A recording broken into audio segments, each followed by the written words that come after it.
मैं हार क्यों रहा हूं? जब जीवन कठिन हो जाए, तब श्री कृष्ण की शरण में जाना ही श्रेष्ठ उपाय है। क्या आप भी खुद से ये सवाल पूछ चुके हैं, मैं हार क्यों रहा हूं? जब हम मेहनत करते हैं मगर परिणाम नहीं मिलता, जब हालात बार बार तोड़ते हैं, तो अंदर से एक आवाज आती है, शायद मैं लायक नहीं हूं, शायद मेरे नसीब में कुछ नहीं, शायद अब रुक जाना चाहिए। पर रुकिए, क्या अर्जुन ने भी यही अनुभव नहीं किया था? क्या वो भी युद्ध से पहले नहीं टूटा था? लेकिन तभी श्री कृष्ण ने उसके जीवन को बदला, और आज वही श्री कृष्ण आपको भी बुला रहे हैं। तो आइए जानते हैं, श्रीमद् भगवत गीता में श्री कृष्ण ने क्या उपदेश दिए हैं। कर्म किए बिना कोई नहीं रह सकता। श्रीमद् भगवत गीता अध्याय 3 श्लोक 5। नहि कश्चित् क्षणमपि जातु तिष्ठत्य कर्मकृत् कार्यते ह्यवशः कर्म सर्व प्रकृति जैर्गुणैः। कोई भी क्षण कर्म के बिना नहीं बीतता। कर्म हमारा स्वभाव है, धर्म है और उद्धार का मार्ग भी। जब आप जीवन से थक जाएं, तब रुकिए नहीं, कर्म करते रहिए। वही आपकी शक्ति है। फल की चिंता ही हार का कारण है। श्रीमद् भगवत गीता अध्याय 2 श्लोक 47। कर्मण्ये वाधिकारस्ते मा फलेषु कदाचन मा कर्म फल हेतुर्भुर्मा ते संगोआस्त्व कर्मणि। श्री कृष्ण कहते हैं, तुम्हारा अधिकार केवल कर्म पर है, फल पर नहीं। जब हम कर्म करते समय फल की चिंता करते हैं, तो हर असफलता हमें तोड़ देती है। पर यदि हम बस कर्म करते जाएं, तो सफलता का मार्ग अपने आप खुलने लगता है। ये गीता का पहला और सबसे बड़ा रहस्य है। खुद को कमजोर मत मानो। श्रीमद् भगवत गीता अध्याय 6 श्लोक 5।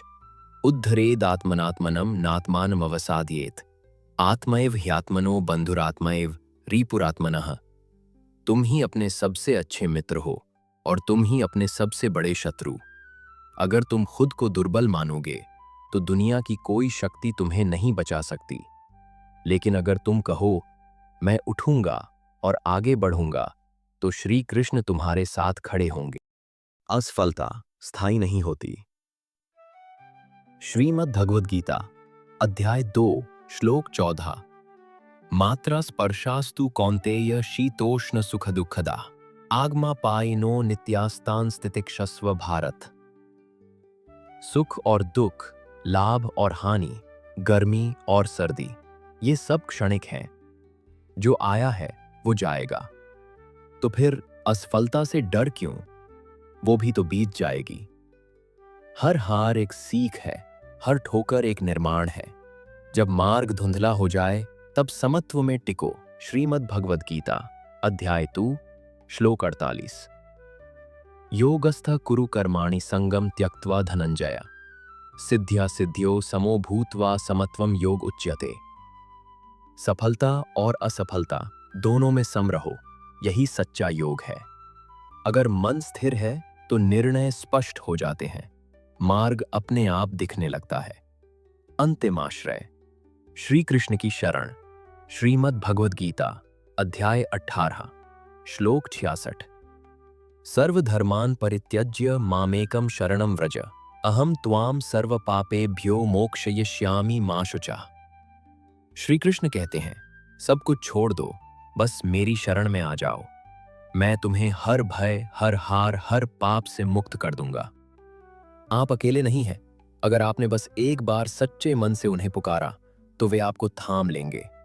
तो अब उठो। तुम्हारी हार स्थायी नहीं है, तुम्हारा दर्द तुम्हारा अंत नहीं है। तुम्हारे भीतर अर्जुन है और तुम्हारे साथ श्री कृष्ण है। तो उठो, जागो और तब तक मत रुको जब तक लक्ष्य ना मिल जाए। अगर ये शब्द आपके दिल को छू गए हों, वीडियो को लाइक करें, चैनल को सब्सक्राइब करें, कमेंट करें, जय श्री कृष्णा। और इस वीडियो को अपने मित्रों, परिवार और हर उस व्यक्ति के साथ शेयर करें जो आज हार मानने के कगार पर है। ये वीडियो सिर्फ प्रेरणा नहीं, यह आंतरिक परिवर्तन की चिंगारी है। हर दिन एक नई शुरुआत है, और आज की शुरुआत श्री कृष्ण के शब्दों से हो, जो मेरा स्मरण करता है, मैं उसकी रक्षा करता हूं। श्री कृष्ण। हर हर श्री कृष्ण।